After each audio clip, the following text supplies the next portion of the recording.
Welcome to Political Speaking, the podcast where we unpack social political issues that matter to Singaporeans one conversation at a time. Today's episode delves into the cornerstone of Singaporean society, public housing under the Housing and Development Board, commonly known as HDB. With over 80% of Singapore's residents living in HDB flats, public housing is not just a policy, it's a way of life. However, recent trends such as the rising price for resale flats and the emergence of $1 million HDB flats have sparked growing conversations and concerns over affordability and accessibility of public housing. Many Singaporeans are increasingly worried that the dream of owning an affordable home is slipping further out of reach for them and their future generations. So, to address these concerns, the government has introduced measures, including a reduction in the loan to value limit for HDB loans from 80% to 75%. These steps aim to cool the property market and ensure public housing remains within reach for the average Singaporean. National Development Minister Desmond Lee has recently commented on the issue, noting that the buyers' anxiety to secure flats at any price and sellers raising their expectation are contributing to the problem. Prime Minister Lawrence Wong has also weighed in, offering reassurances that public housing will always remain affordable for Singaporeans, both now and in future. During a dialogue on 21st January, Prime Minister Wong emphasized that new flats will continue to be priced in relation to income rather than resale market prices. And service their HDB housing loan with CPF and very little or zero cash. That continues, and that's a result of HDB pricing its BTO flats to make sure that the vast majority of Singaporeans can still afford them.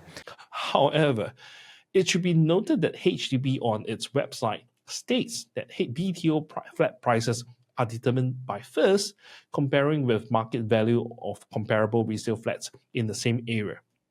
So other than that, while more than 80% of first-time flat buyers can afford their home and service their mortgages using only their central provident fund with little or no cash outlay, but it also means that the home buyers will be taking a risk by using their CPF funds and relying the future sale of their house in order to pay for their retirement.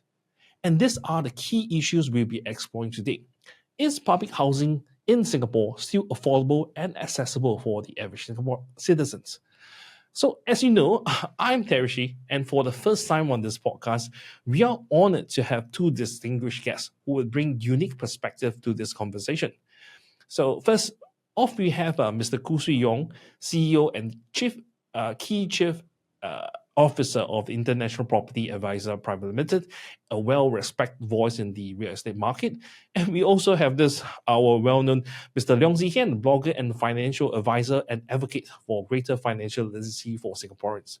So together, we will discuss the challenges, strategies, and potential solutions to ensure public housing remains a bedrock of stability for Singaporeans. We'll also examine whether Prime Minister Wong's assurances align with the lived experience of Singaporeans navigating today's housing market.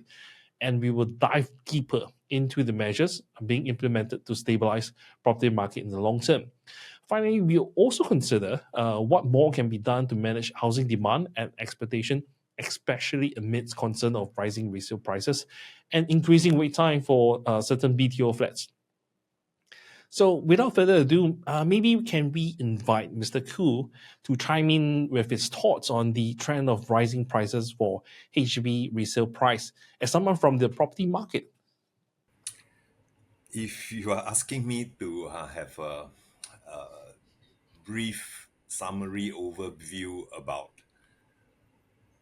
today's HDB resale market conditions and also the demand for the BTOs, in one short sentence, I would say I'm confused because I really can't make sense of a lot of the data anymore. I try to pair up some pieces of data from population census, from the annual publication of the total population. I try to piece together household income growth, each of the deciles, how many people are in each of the income deciles, for example. And then I try to look at the private property market plus the HDB market, and the numbers don't really seem to be able to gel. I can't explain why we have got so much demand and why people are willing to pay such high prices. When you rewind ourselves back to 2017, 2018, population then was of course lower. In 2018, then prices were very weak. HDB resale index was in fact trending down slowly. And we thought that we had sort of stabilized the market and made things affordable. If HDB prices could just go on the resale market steady, within a plus minus 5% per year mark, I think that would be a very good market for most families, because there's some predictability. You are not going to be losing much of your capital if you were forced to resell for bad financial circumstances, for example. Then came COVID, and population is supposed to have dropped below 2018 population and 2019 population. Yet HDB demand for rental, room rental, bed rental, whole flat rental, and HDB demand for whole flats went up very quickly. And this was true for up to 2023, when population numbers were still slightly below 2019. And then when population numbers went up to 202 in 2024, wow, such a huge increase of population of 200,000 people. Then, okay, then with that high population increase, maybe it starts to make sense. But then again, when you break down the population increase, you see that there's a huge increase in the work pass holders. And these are not the people who are buying HDB. Rental, yes, but rental demand has softened down so much that even if you were to look at SLA's cluster of terrace houses in Chippy Gardens, there are many vacant units these days. Us property agents, I'm still an active property agent, we are not getting as many calls as we used to have in 2021, straight after lockdown, or 2022. At that time, even bed space in HDB flats were being snatched up. Today, even on a lower price, you are not getting many calls. So the market data, what I'm seeing on the ground and what I'm hearing, plus Singstat, MAS data, household income data, and of course HDB data, all put together, I'm really confused why the market is like that. So to put it simply, market demand does not seem to support the trend in prices, isn't it? Correct. Yes. So that's why I say I'm confused. I'm unable to read whether there will be a trend this way or that way, because of the contradictions in population, number of households, plus why suddenly HDB prices would have shot up so much and remain high despite higher interest rates and not too rosy an employment situation. What's your take on this, Uncle Leong? I think the HDB policies may have contributed to what Swee Yong described as a confusion. Let me just cite one example. It means testing for HDB flats, housing grants. Now, the very definition of means testing means that richer people get less help and poorer people get more help. But when it comes to HDB, it's the reverse. Let me give you an example. If your household income is below 1,005 and you buy a BTO flat, your maximum grant is 120,000. Now, the same household income below 1,005, you buy a resale flat, the maximum grant is 230,000. It's almost double. So arguably, the richer people are getting as much as 110,000 more, almost double the maximum grant for BTO household. So, like Swee Yong says, he doesn't understand why some of the prices, but in a sense, it's driven by the policy. Because when you increase the grant for resale flats, you are pushing up the price of resale flats. Hmm. Now, Okay. take the same example. I mentioned below 1,005. For a household income, $9,001 to 14,000. $9,001 to 14,000. The grant for a BTO is zero. The grant for a resale flat is 110,000. Makes sense? Don't make sense at all, right? You see, Zian jumped in with the point about the finance part of the demand, which makes it even more confusing. What I was trying to do just now was look at number of bodies in Singapore versus number of flats. So even with just number of warm bodies that are going to be filling up the flats as, and of course I take a look at the total stock of properties, including private residential stock. Eh, to me, again, that doesn't make sense. You look at the Singaporeans, Singapore residents, 500 over 1,000, that pool of 4 million, then with the HDB stock of now, what, 1.2 million, I'm trying to put some of these physical numbers together to try to make sense of the situation. Unfortunately I can't uh, make the numbers gel and explain them clearly. So perhaps my understanding of Sing stats or some of the HDB and URA numbers may be weak. So I would look forward to having more exchanges with them if possible. But back to the financing point, we this is the grant is actually part of the trouble that many people have started to highlight recently, including Professor Chua in his new book, in Professor Chua Bing Huat, including Uncle Leong, your recent op-ed in the online citizen. We cannot simply say that a 30-year-old couple or 40-year-old upgrading couple, for them it is affordable to buy the BTO or to buy the next flat. We have got to think about them affording this flat today, even assuming that they stay in this flat until they both expire. What is their retirement fund left over? So you can afford something today, but 30 years down the road, you realize that you can't afford your own life. Then what? You eat the bricks that you bought 30 years ago, huh? In order to keep yourself alive. So the term affordability needs to include having the couple be aware that they have saved aside something for a rainy day. But then seeing that there are posters and advertisements by HDB claiming that, hey, you can service your HDB loan purely with your CPF alone.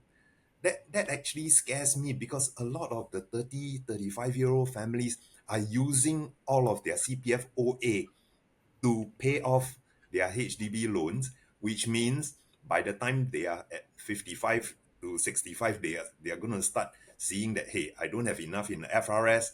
I'm unable to top up my full retirement account, which also then means if they are jobless post 65 years old, they have to depend on their children or maybe some inheritance from their parents. Otherwise, they are really going to be struggling. If the what you say is correct, where the population is below the number of flats that's available, I wouldn't say the exact number, but in terms of the ratio, right, is actually below what the supply of flats is available. Then something is really weird. Right? That means the data does not support anything.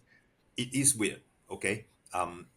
In the last since after Minister Ma stepped down, there was a big ramp up by Minister Kor for BTOs, right?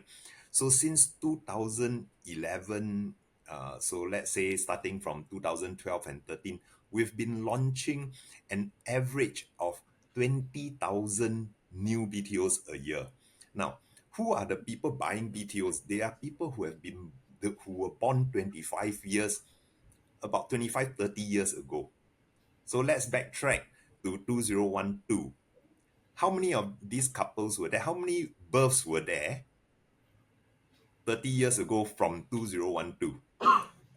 It would have been maybe 45,000 a year. And 45,000 a year, you married couple, some of them remain single, right? So about 20,000 units a year for 45,000 birth of that cohort. Roughly is okay. But of course, we've got other cohorts and all that. But then we have gone through 13 years of, or 12 years of 20,000 around there, 18 to 25,000 a year. And all these cohorts, in fact, we are now launching BTOs for shrinking cohorts. 30 years ago from today, the cohort might be 40,000. 30 years ago from 2012, the cohort might have been 45,000. In fact, the cohort size is shrinking. So it must mean that in between, we have added quite a few new citizens, right? New PRs who came in 2010, now their children are in the 25 to 30 year age category, and their children are Singaporeans. The PR who came in 2010 could now be Singaporeans as well.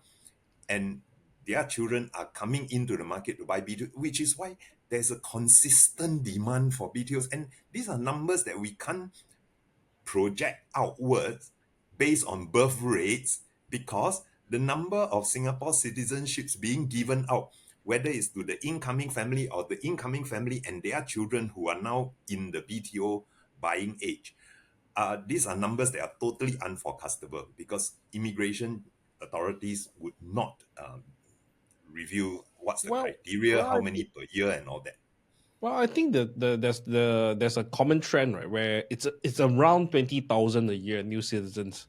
They would actually grant that much. I think plus Uh, and minus. it, that is the net, because some PRs quit being PR. And then we also have to sort of account for the number of deaths of Singaporeans. And we also don't really know in detail how many Singaporeans give up citizenship every year. So the net effect is that, yes, about 20 to 25,000 new citizens, while keeping the PR numbers at about 500, just over. But now I see that it's gone to about 550 and above already. So too many in between variables that could swing the demand by, say, 1,000 units a year.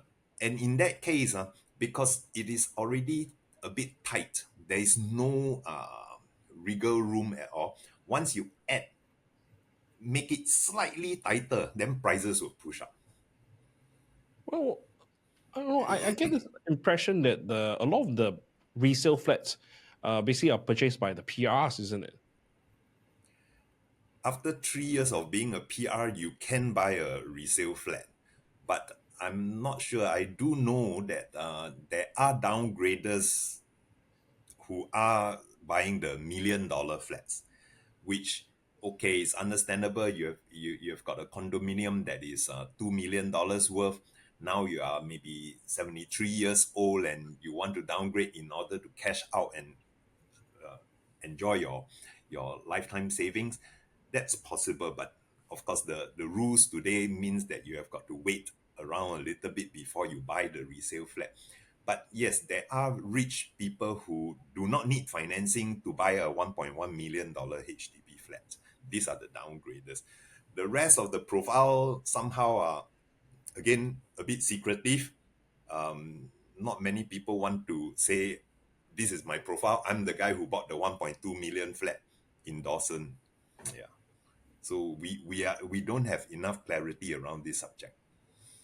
On your second point, which is about the retirement fund being sunk into the HDB flat, can Uncle Leong actually chime in on this issue?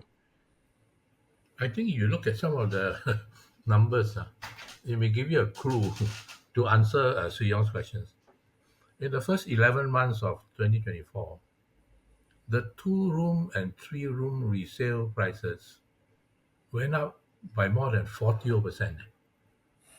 Whereas the entire HDB resale market only went up by about 9%. So you have 2 and 3-room going up 40%. You have the whole market going up by only 9%. And even private property has gone up much less at about 3+%.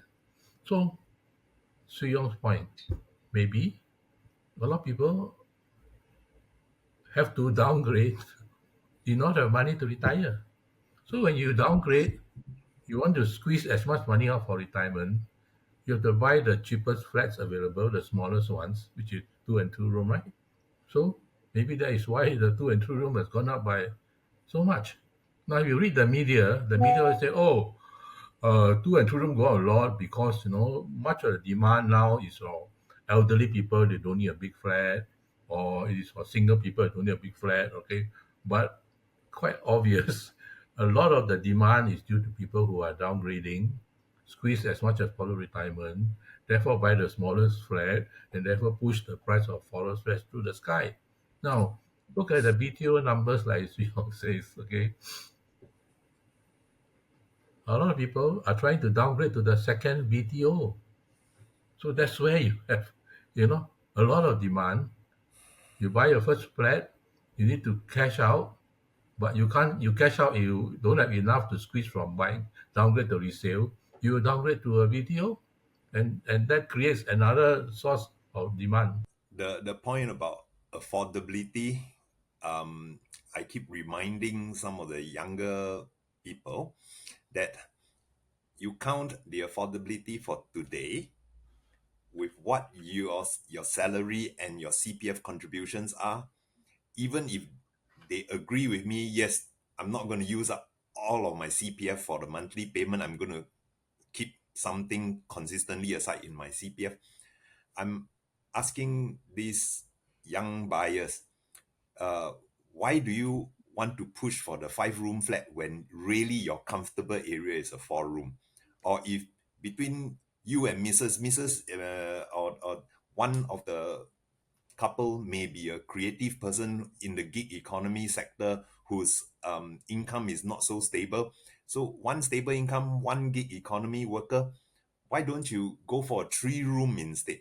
But because of this desire to profit from the real estate, from the flat, they try to stretch their finances to buy the one a little bit bigger. So then I'll ask them, can you calculate for me how much CPF interest have you failed to earn in 30 years time? And in 30 years time, when you are done with paying your loan, 25 years say, in 25 years time when you're done paying your loan, how much interest expense have you given up? So you lost earning 2.5% from CPF, and then you have to pay another. If you take the HDB loan, it is 2.6%. So in fact, the cost to you of owning this flat is 5.1% per year for that cash that you use to pay off the loan. On top of that, of course, property tax, maintenance, S&CC charges. So 5.1% is not a small number, and compounded over 25 years, it could actually hinder or limit your retirement adequacy. Why not? For now, consider whether you can rent a HDB flat. But again, this thinking has been in our heads for so many years that, oh, renter, you're paying the money for somebody else. No, no, no, no, no. Actually, this um, gig economy as well as entrepreneurship thing that we are trying to encourage our youngsters to go out, be innovative, create new things, fail quickly, fail again, and don't be shy about failure. Keep trying new businesses. We should be providing a larger and larger pool of flats by the HDB for full rental for them to grow their families as they go on with their creative and good entrepreneurial work. But as of now, the stock that is being held by HDB for rental housing, only the very low income people can qualify, and that stock is only about 60,000 units, and that 60 over thousand has been sort of at that number for the last 10 years, a slight increase all the time every year. But that's not enough compared to the trend of the iron rice bowl not being there. How many jobs do they really provide you with the iron rice bowl? And then how many more jobs out there are gig economy, sort of temporary type of jobs, or commission based, performance based jobs? So if you really want to consider HDB as a good public housing provider, this part of the accessibility has to be improved. Otherwise, I'll consider that HDB is a property developer only mainly for the buy and sell. It's not really a public housing provider. On Swee Yong's point, right? Hey, you raised a lot of points we had to really dissect, because like you mentioned about it's really hard to earn back the sum that you forgo, the incurred interest that you would have gotten in your CPF fund that you've Yes. used to pay your HDB HUD.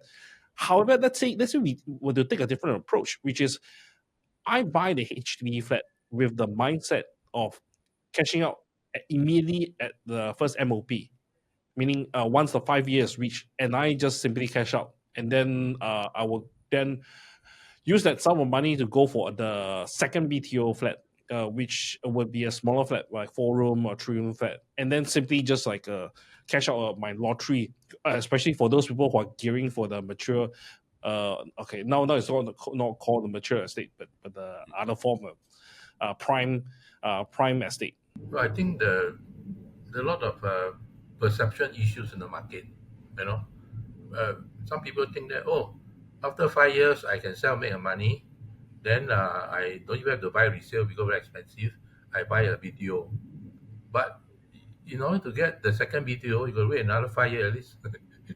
So yeah, you're looking at 10 years. Okay, let me give another example of what I call perception, and maybe in a way, the media has a part to play, right? Because every week what you read about HDB is more $1 million flats lah, or the price going up like crazy lah, right? When was the last time the media told you that the highest rate of return for HDB flats in history is the 2 room flat, and the next highest is the 3 room flat, right? You look at history, the bigger the flat, the lower is the rate of return. Okay, so if there is more, balanced media reporting, not just the rosy side of the HDB, but also some of the pitfalls, then people can make better decisions. Okay. So on that point about buying first bite of the cherry with the grant, MOP you sell. Then, in fact, go for a second timer. Of course, second timer balloting ratio, your priority is reduced lah. But yes, that is a money making scheme. So how can public money, public housing, allow people to churn it for investment to make themselves wealthy using public money? And Mr. Leong said it correctly. In between, while you wait for the second BTO, where are you staying? How's your family and children growing up?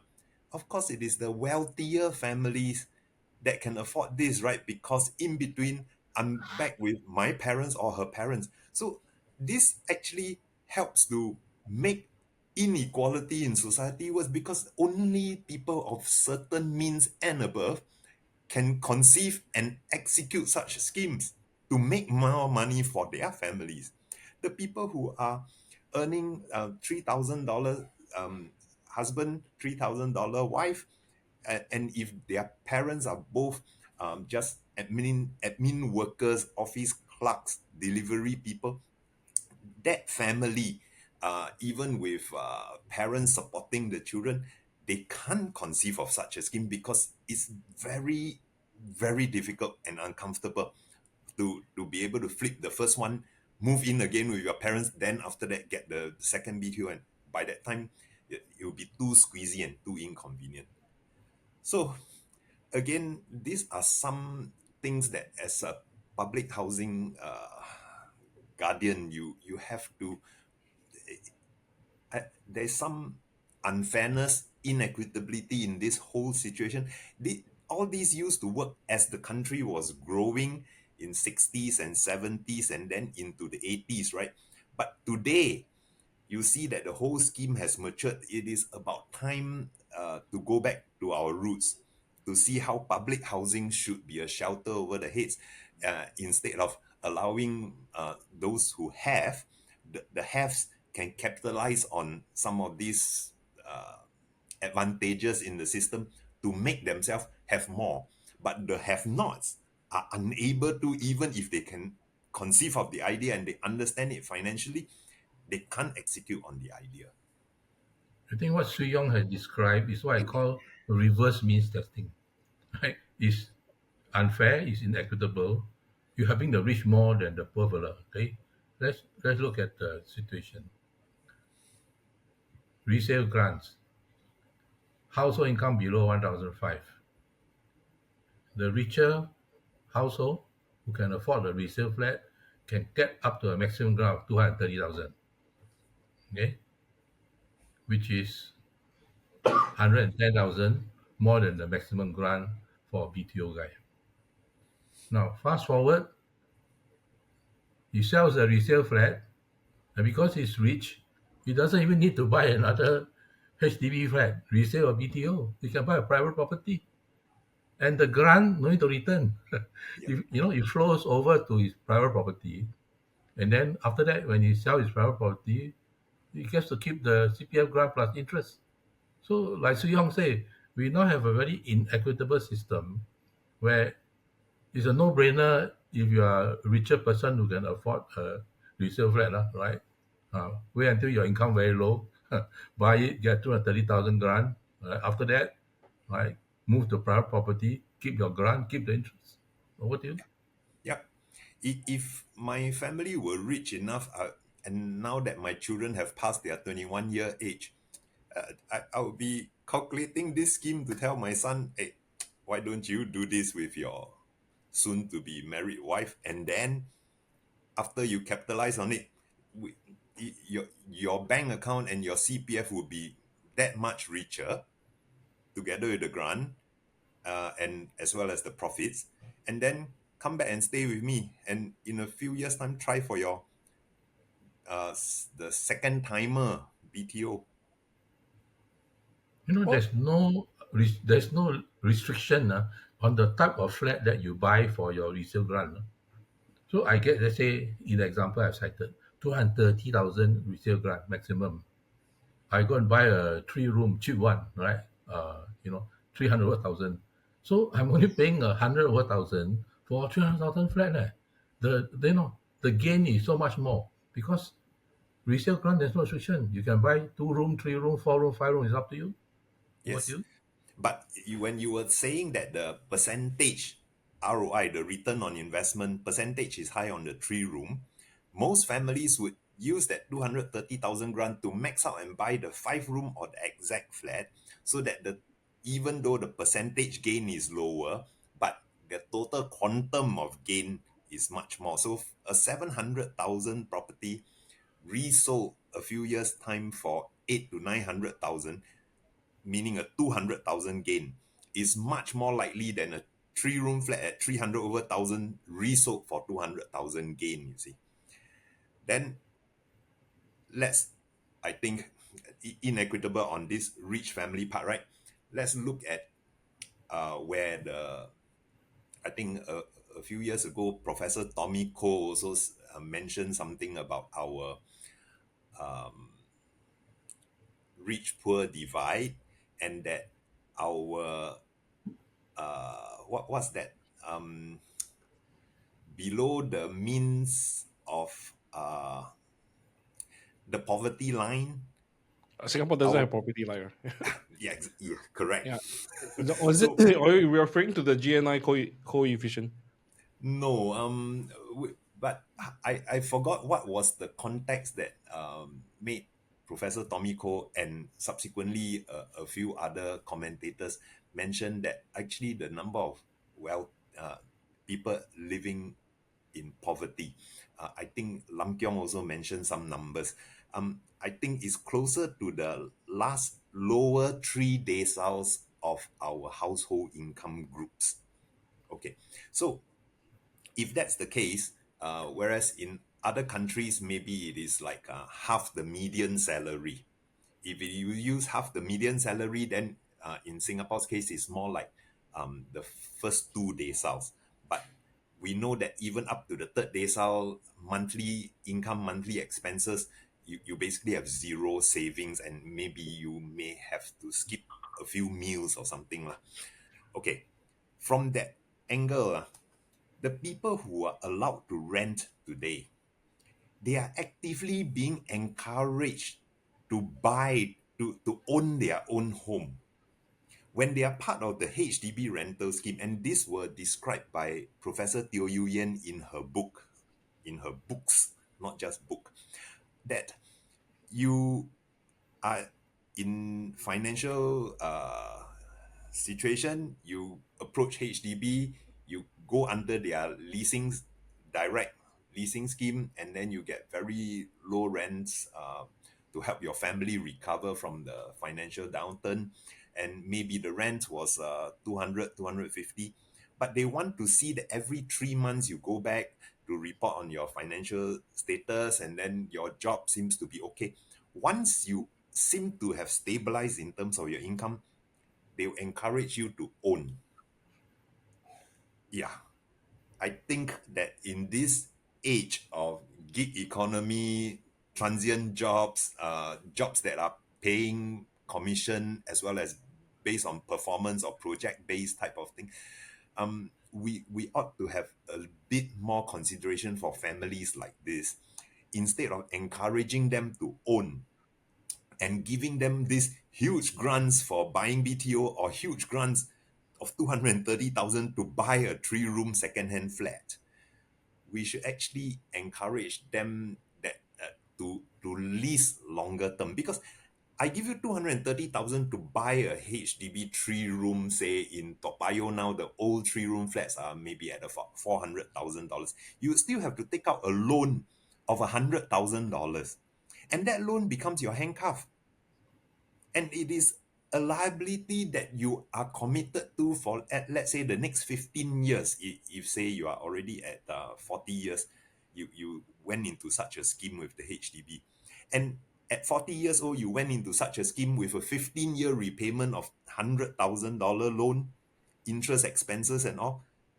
During this time, as you progress towards age 55, during the 15-year loan, your employability and your skills not looking that great. So somebody at 51 years old then defaulting on that home loan, when he managed to get himself out of a poverty as well as a financial rut, you then encourage him to buy a property, lock him up with a 15-year loan in an employment environment that is not exactly that stable to commit to such a scheme. I think some of these grants will end up generating a lot more issues for our poorer cousins, for sure. Okay, So I On right. this believe, point, in a sense, that some of them forced to buy. I'll tell you why. Let's say your rent is $26 or $50. Once your household income exceeds $800, your rent jump, right? yes, Jump like 100%. Okay, so for a low income family, right, the guy is getting $790, jump to 810, then the rent, 20 plus, 50 plus, because 100 plus 200, he will die. So he's got no choice. He has to buy, because when you buy, you can use his CPF. But like Siong says, these are the group of people who, in the future, very likely to have, pay cut, job loss, or whatever, mm, right? Then they mm, can't pay. Then what happens? Right? So what do you? See, correct me if I'm wrong, right? But Singapore is quite a unique country in which the paying for mortgage is cheaper than renting. In terms Yeah, of yeah. I mean, your we are public one of housing. the yeah, we are one of those where, uh, uh, because we also one of the few countries where you can use your pension to pay for your to pay for your public housing, pay for your house, Correct, right? but I So think that's the wrong perception that paying for the mortgage is cheaper than renting.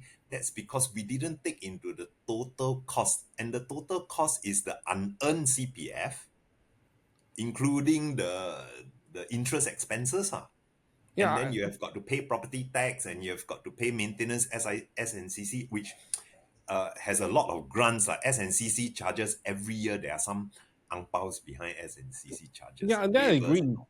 That I agree. But the thing is, for the common folks, right? They just do a simple division, right? Oh, 90-year old flat.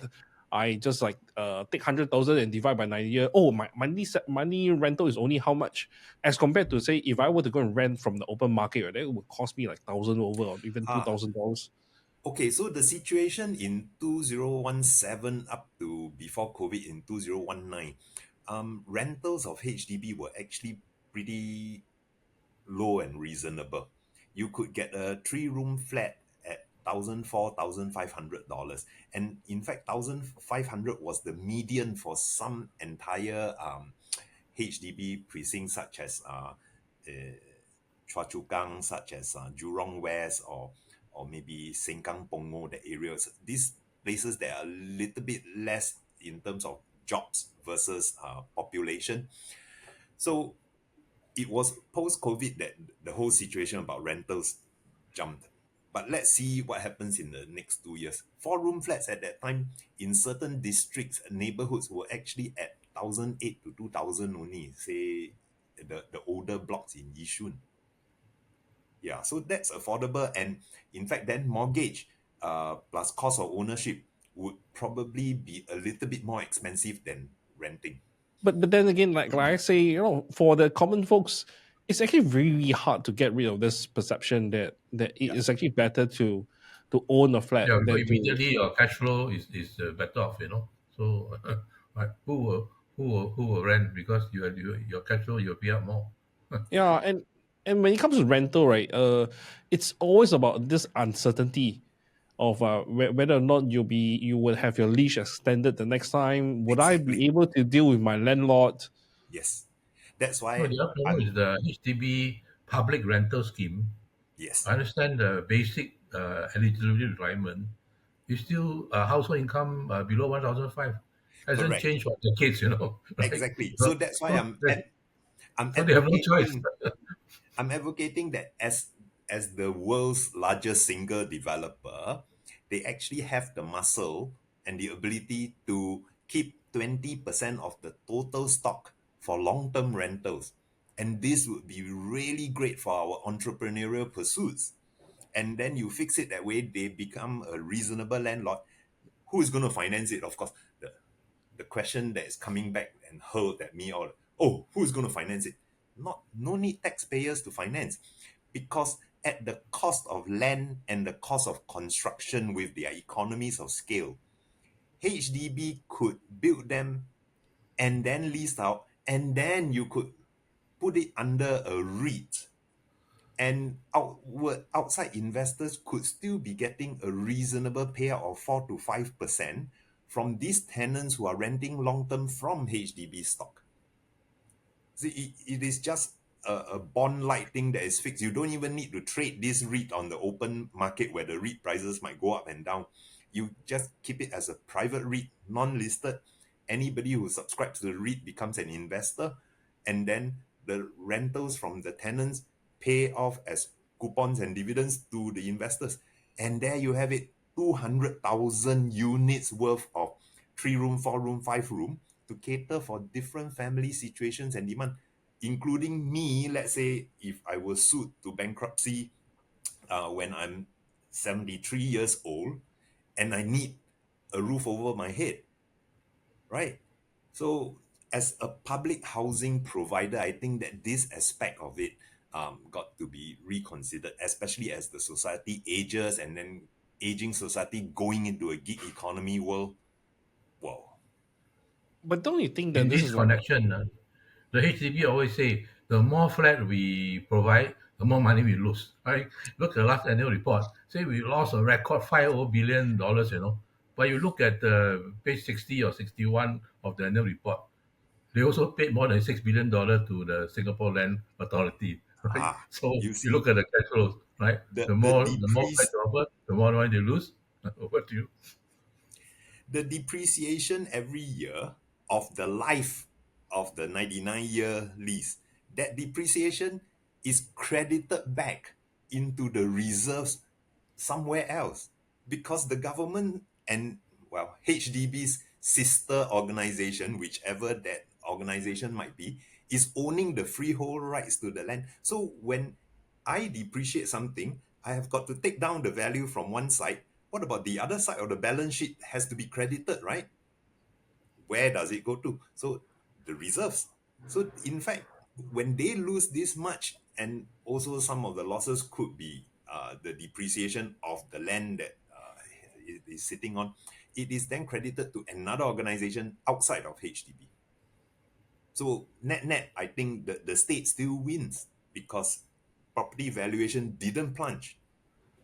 So, and this before we go any further, can we talk about this? So this is what voluntary early redevelopment scheme, because this scheme has been touted by the ruling party for many years ago, saying that this would resolve the issue of the zero depreciation dilemma that many HDB owners actually are going to face in a couple of decades.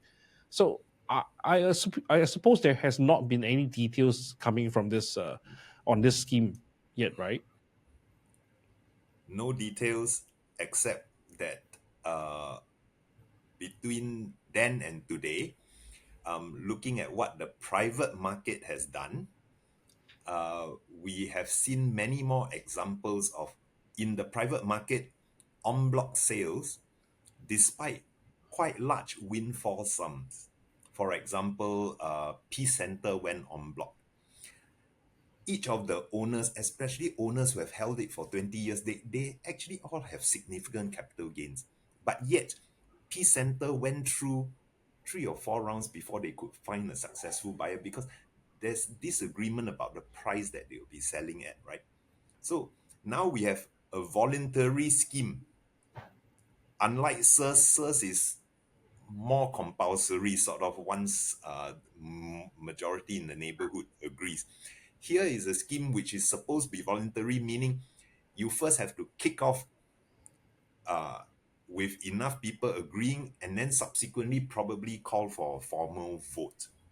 And looking at uh, what happened in the private sector, it is not going to be an easy thing because verse, if it is voluntary, and if the compensation isn't as good as SIRS compensation, the number of people signing up or the number of people who want to extract a lot more before they sign up uh, might not allow that scheme to proceed that smoothly. So, meaning by and large, we are still going to have more HDB flats hitting their 99-year mark where owners would have to then hand in the keys to HDB and walk away from the flats.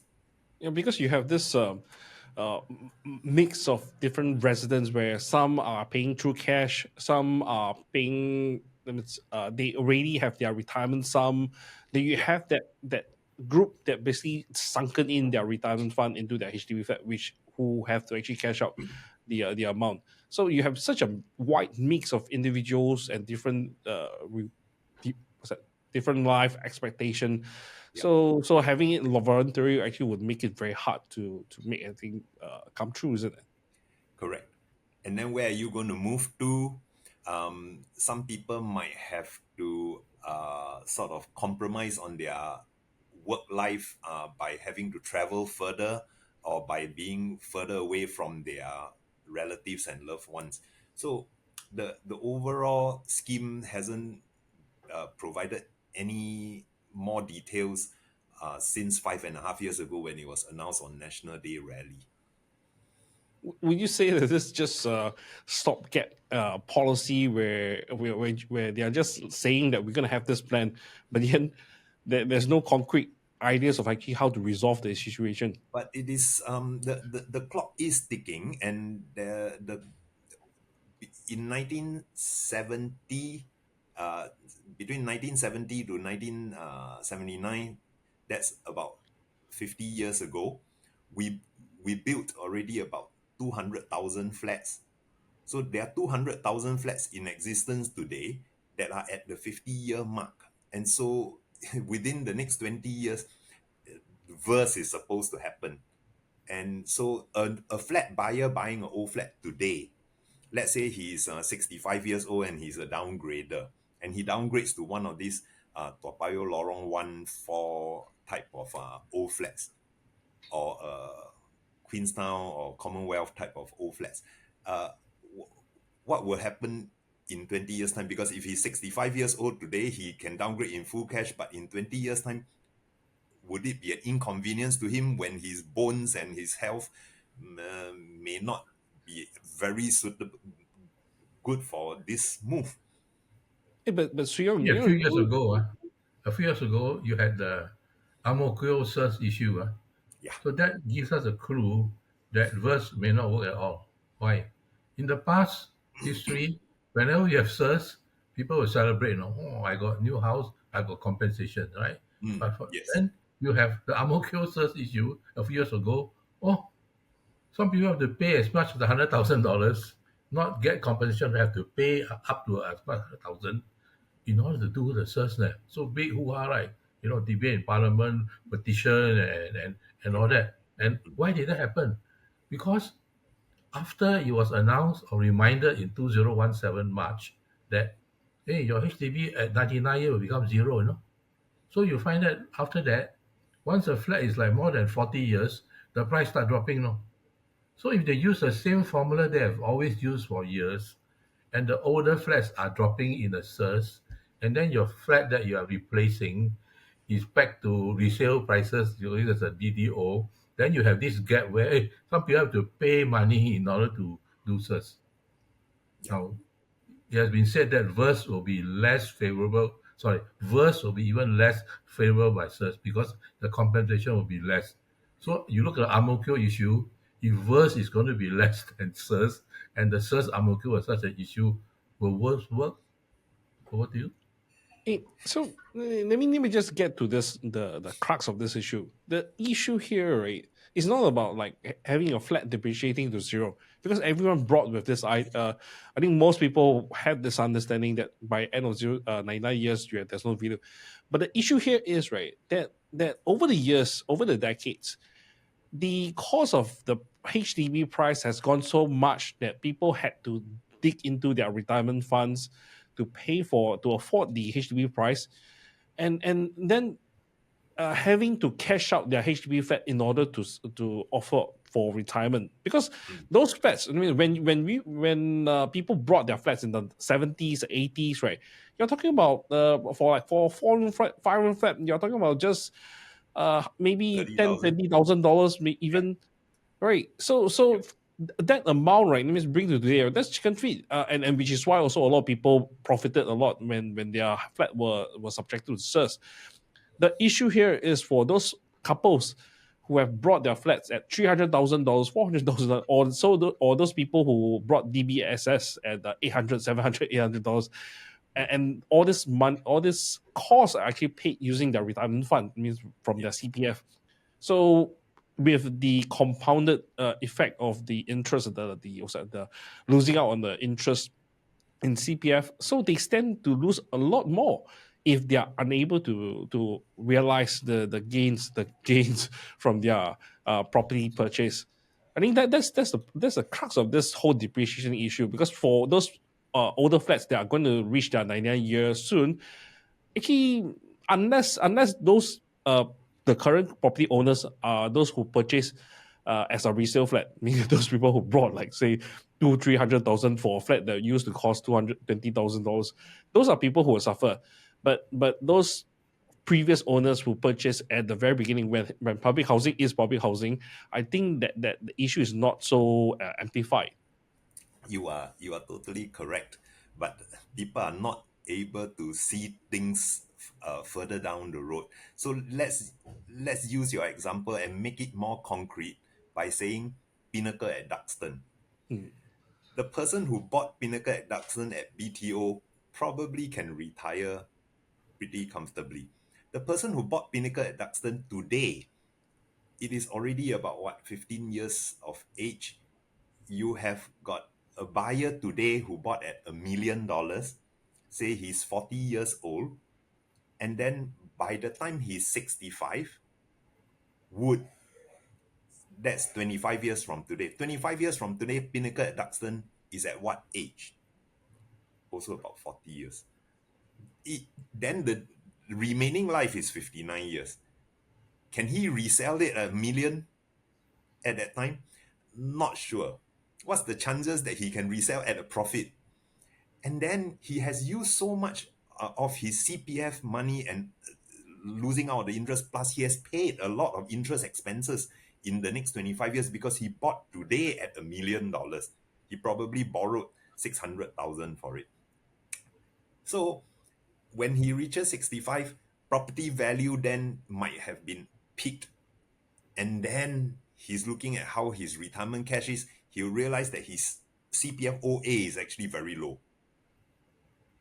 And that's where our family financial situation will all start to look quite bad for many families. And let's not forget the bear property market 1996 to 2010, right?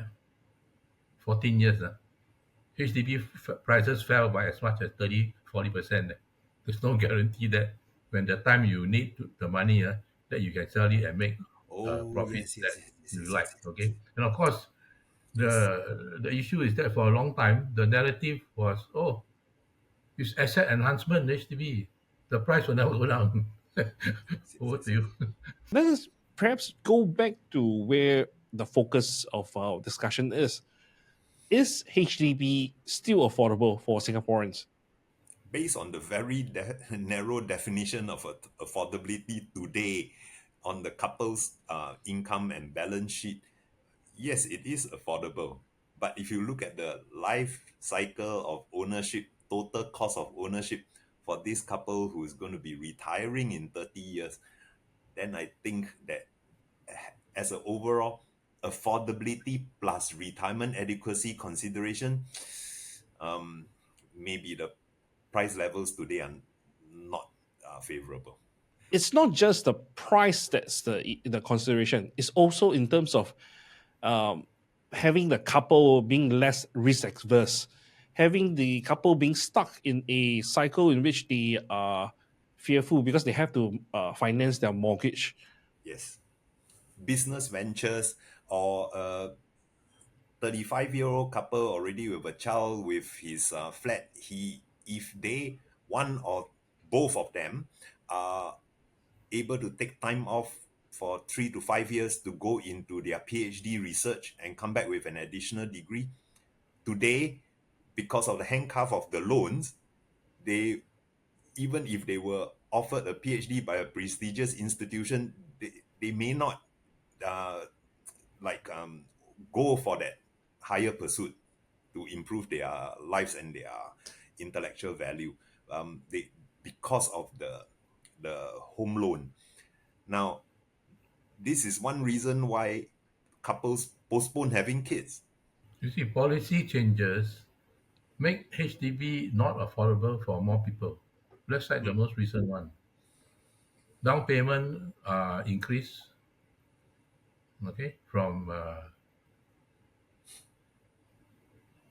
down payment increase from 15 to 20, right? No, from 20 to 25, sorry, yeah. 20 Yeah. to 25, yes. 2025, okay. So you have some people, oh, I don't have enough for the increased down payment, so it's not affordable anymore.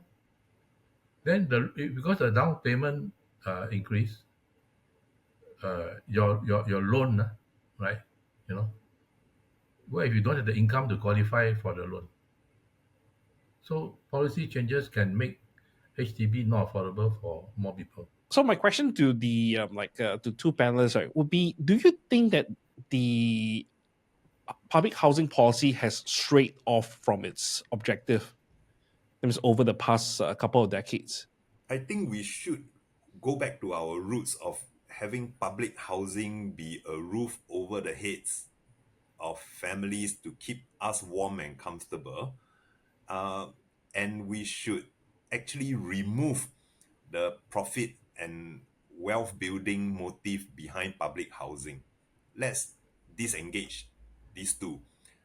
Wealth building, we should find families other instruments for building wealth, perhaps by investing in HDB's REIT structure, as I previously suggested.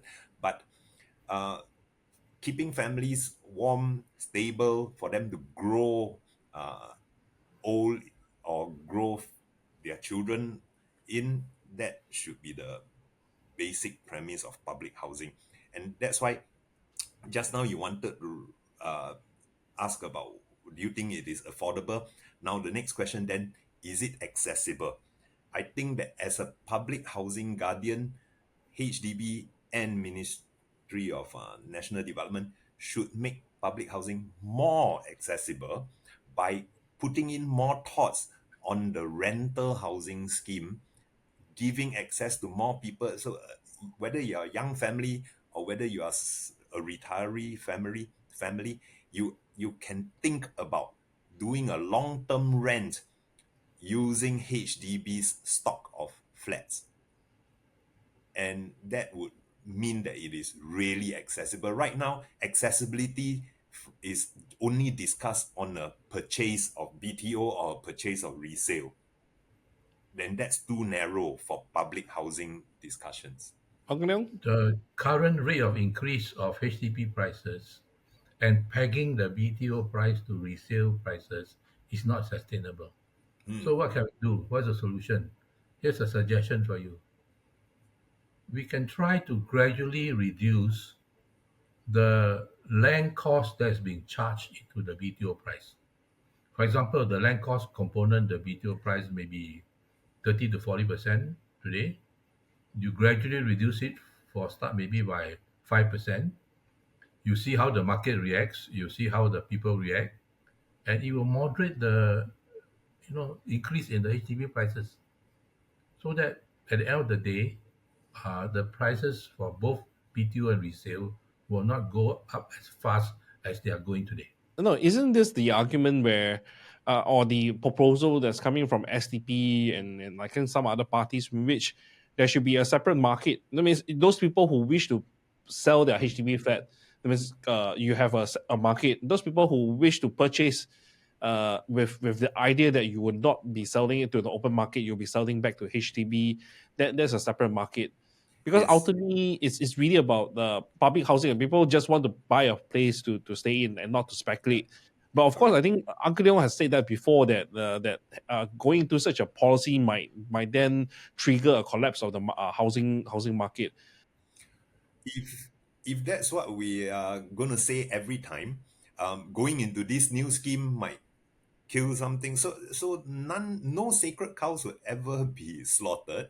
And when your sacred cow is old and saggy and can't even walk or produce milk, you continue to have the mindset that, if we slaughter this sacred cow, somebody will be hurt. In that case, we are going for a lose-lose situation for everyone involved. Well, I think we need to be careful about trying to do too much too fast. Okay, so one simple thing we can do now that I think will have not a great deal of impact on the market, won't crash or something, is that PRs cannot buy HDB anymore. Right, so you gradually reduce the land cost component in BTO prices, then maybe you see how the market people react. After that, everything seems to be fine. You can say, okay, PRs cannot buy anymore. So slowly you can tweak the policies. But my view is that try not to do too much and too fast. Look at what's happening in the United Kingdom. No? The current government, the last government, right? This is a problem.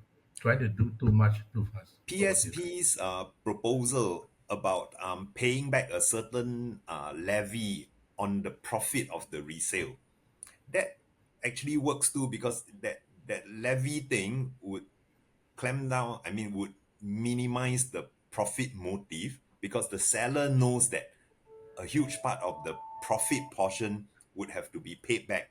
And this payback would then contribute back to the subsidy pool of money that is given out as grants to other buyers coming into the market. That would work too, as long as you switch off the profit motive and the greed will disappear. When the greed disappears, everybody gets the message that this is public housing, it is a roof over the heads, it is good for the nation to have this product, not good for my personal profits and to satisfy my own greed. Then I think it would work already. Of course, we shouldn't be retroactively putting out a policy which would affect a million HDB owners. We should be putting it out together with the new schemes, whatever is newly launched today. Then that wouldn't affect whoever is on the old scheme. Yeah, I think we just simply have to ensure that homeowners are not being affected by new policy pushes, Yeah. and not guaranteeing a lottery for future couples, right, is not should not be a part of consideration because public housing should never have been got consideration for wealth accumulation. Yeah. Because if we allow this to go on, then my question is, why aren't taxpayers subsidizing my investment in ETFs to make money? Why aren't taxpayers helping me to profit from my venture in businesses? Right? I take the risk in the business. If I become a billionaire like Mark Zuckerberg, I took the risk, I cash in. But this is taxpayers' money going into a public product, but yet there are families making $1 million to the bank, man. So we have come to the end of this session. So any parting words do you have for the audience in terms of this this session that we have on HDB accessibility and affordability? They will like to share. I think the other thing is this question of balance. Practically every country in the world has a public housing problem. And the problem basically is that every public house they sell, the government lose money. Now, Singapore is unique in a sense, right? You look at the cash flows in and the cash flow out, every public house we sell, we don't lose money. So it's a question of balance, right? In many countries, if they sell houses at a small profit, and like Swee Yong says, use the profit to help those much lower income to own public housing, then it's a win-win for everybody. So it's a question of balance. My parting words would be, I really wish that we go back to the basics of what housing a nation should be. And then the rest of the economic factors will really get boosted when housing becomes a stable and really low cost, affordable item in our lives. Then these younger families with the energy will go on to their entrepreneurial pursuits as well as their higher level of achievements. Well, no, for me, public housing, yes, actually, it's actually the fundamental desire for any citizens in Singapore, because I know you can cope with like transportation, you can cope with food, but then a roof over your head is something that many would think that it's actually very hard to earn and afford for. And with the annual increase in terms of the BTO prices and especially the resale prices, right here, many people are really concerned whether or not they themselves can afford, or even and especially their future generations, because we are only talking about now, but what about future 10, 20 years? With the pace of increase, as what Uncle Leong actually pointed out, I don't think it's sustainable. And especially if you consider that the income for the common folks, right, are not increasing at that rate. So to think that this current system can exist as it is, I think that's simply, I think, not being rational, and you're just simply like defending status quo. Yeah. And on Uncle Leong's point in terms of the uh, public housing, Singapore public housing is actually very unique in the sense that we make money compared to losing money. I from a cash flow perspective, yes, but then This is something that the government always issue profile over, saying that no, the government actually loses money, saying that HDB has to pay the Singapore Land Authority for the land that is being actually used, and then this money goes back to the reserve. But then again, this okay. I accept that this is what they say, but this is all just simply accounting, as Swee Yong has pointed out. End of the day, if my 99-year-old flat depreciate in value, that value needs to go somewhere, and that's going back to the reserve. So how can it be that despite selling the HDB price at BTO prices at such a high rate, and HDB can come to us and say that, oh, we actually lose money. Oh yes, lose money in the sense of issuing so many grants, such a high grant, and then yet allowing the so-called people who seek to speculate to profit. So I think this is something where we have to really think whether or not the current public housing policy is sustainable, and should we review it further to ensure that future generations of Singaporeans can benefit from this international renowned public housing policy which has actually set Singapore apart. Or should we be just defending status quo until the day that the common Singaporeans can't even pass that test to afford to pay for that down payment, and to afford for the down payment, and then to buy the flat as and then to retire. Yeah, and we haven't even come to the point about having to pay such a high price for the public housing, and then yet at the end of the day able to cash out from your HDB flat and have that sum of money to retire. I think probably most likely most people would be able to fend for their retirement if they were to rent out their HDB flat and then stay in JB. That would be more, I think, financially sound. Selling a flat, say if your flat is like 40, 50 years old, probably would not bring you the kind of cash that would fend you through retirement. Yes. Terry, So you have hit it right on the nail. The root cause of our HDB problem and our predicament today, we just look at history. When HDB started, it was sold at a loss. And then maybe it was sold break even. And then sold at a slight, gain. You look at the cash flows, inflow to outflow. And then the big change came, I think, when they said, oh, we will peg the price of BTO to resale flats. We will charge the land cost at market rates. Right? So that is the root cause of the problem. We have to go back to the fundamentals. Is public housing, right? You have to balance the amount of the inflows versus the outflows.